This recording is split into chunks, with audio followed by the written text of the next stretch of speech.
ભાવનગર સ્થાનિક મહાનગરપાલિકા ચૂંટણી પૂર્વે ભાજપમાં ઉથલપાથલ. કરચલિયાપરા વોર્ડમાં ભાજપમાં ભંગાણ, 200 જેટલા કાર્યકરો કોંગ્રેસમાં જોડાયા. ભાવનગર શહેરમાં આવનારી સ્થાનિક મહાનગરપાલિકા ચૂંટણી પૂર્વે રાજકીય માહોલ ગરમાયો છે.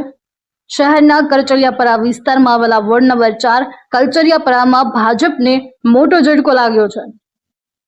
વોર્ડના પ્રભાવશાળી આગેવાન રાકેશભાઈ પરમાર ઉર્ફે પઢિયાર દાદા પોતાના અંદાજે 200 જેટલા સમર્થકો સાથે ભાજપ છોડીને કોંગ્રેસમાં સત્તાવાર રીતે જોડાયા હતા. આ જોડાણ કાર્યક્રમ ભાવનગર શહેર કોંગ્રેસ સમિતિના પ્રમુખ શ્રી લાલભા ગોહિલના અધ્યક્ષસ્થાને યોજાયો હતો.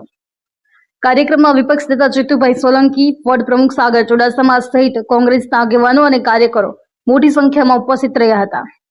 નવા જોડાયેલા કાર્યકરોનું કોંગ્રેસ આગેવાનો દ્વારા ફુલહાર અને ખેસ પહેરાવી આત્મીય સ્વાગત કરવામાં આવ્યું હતું.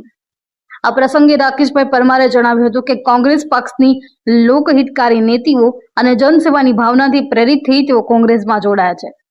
તેમણે વધુમાં કહ્યું કે આગામી મહાનગરપાલિકા ચૂંટણીમાં વોર્ડ નંબર 4માં કોંગ્રેસ પક્ષની 4 બેઠકોની પેનલ વિજય બને તે માટે તેઓ સંપૂર્ણ શક્તિ સાથે કામ કરશે.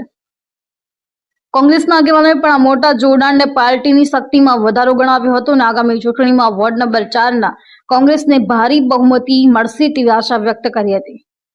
ભાજપમાંથી મોટા પ્રમાણમાં કાર્યકરોના કોંગ્રેસમાં જોડાવાથી સ્થાનિક રાજકારણમાં મહત્વપૂર્ણ ફેરફાર જોવા મળી રહ્યો છે.